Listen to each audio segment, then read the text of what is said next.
បាទសួស្តីពុកម៉ែបងប្អូនទាំងអស់គ្នាថ្ងៃនេះដែរខ្ញុំមករើសកូនឡានទីហើយពុកម៉ែបងប្អូនបាទហើយចាំមើលថាបានកូនឡានអត់ពុកម៉ែបងប្អូនបាទនេះយើងមានថង់មួយសម្រាប់ដាក់កូនឡានផងដែរពុកម៉ែបងប្អូនបាទតោះយើងទៅដើររកកូនឡានទាំងអស់គ្នាពុកម៉ែបងប្អូនបាទអូនេះកូនឡានពុកម៉ែបងប្អូនបាទវ៉ាវអូ my god ពុកម៉ែបងប្អូនបាទវ៉ាវកូនឡានស្អាតខ្លាំងមែនទេពុកម៉ែបងប្អូនបាទនេះអូនេះមានទាំងឡានបាញ់ទឹកមានទាំងឡានក្រុងទៀតពុកម៉ែបងប្អូនបាទវ៉ាវពិតជាស្រស់ស្អាតខ្លាំងមែនទែនពុកម៉ែបងប្អូនបាទវ៉ាវនេះ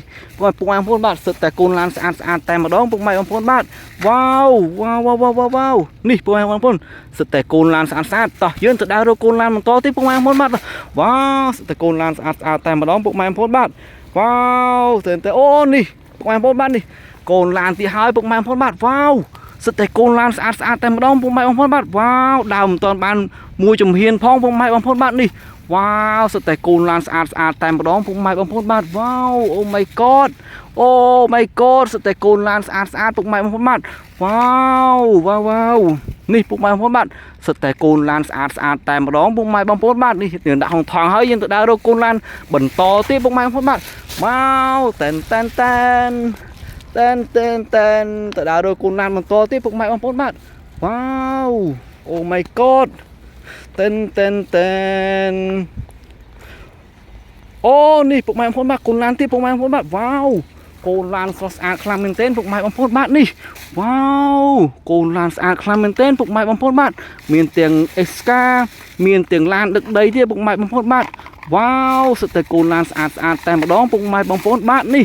អូ my god វ៉ាវគិតថាកូនឡានស្អាតពុកម៉ែបងប្អូនតោះយើងទៅដើររកកូនឡានបន្តទៀតពុកម៉ែបងប្អូនបាទ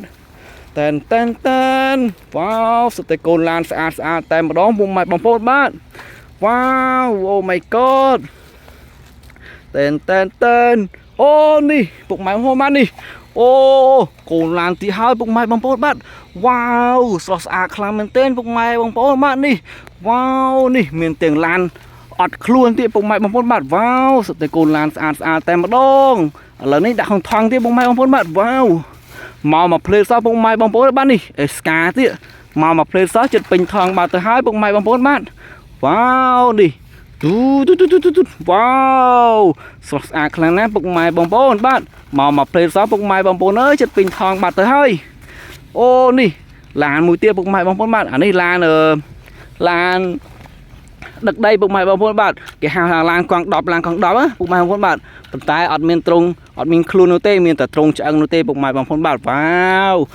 មកផ្លេតសោះពុកម៉ែបងប្អូនអើយឡានចិត្តពេញថងបាត់ទៅហើយពុកម៉ែបងប្អូនបាទនេះអូឥឡូវនេះយើងទៅផ្ទះហើយពុកម៉ែបងប្អូនបាទបាយ